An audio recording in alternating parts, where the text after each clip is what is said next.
மாவட்டத்தில் வாக்குப்பதிவு காலை 7 மணிக்கு தொடங்கியது. திமுக மயிலாடுதுறை மாவட்ட செயலாளர் நிவேதா எம் முருகன் எம்எல்ஏ தனது வாக்கினை பதிவு செய்தார். மயிலாடுதுறை நாடாளுமன்ற தொகுதிக்குட்பட்ட 6 சட்டமன்ற தொகுதிகளில் உள்ள 1743 வாக்குச்சாவடி மையங்களிலும் வாக்குப்பதிவு துவங்கியது.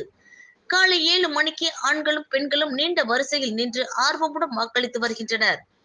மயிலாடுதுறை மாவட்டம் தரங்கம்பாடி தாலுகா பொறையார் ஜமாலியா உதவி துவக்க பள்ளியில் திமுக மயிலாடுதுறை மாவட்ட செயலாளரும் பூம்புகார் சட்டமன்ற உறுப்பினருமான நிவேதா முருகன் தனது குடும்பத்தினருடன் சென்று தங்களது வாக்கினை பதிவு செய்தனர்.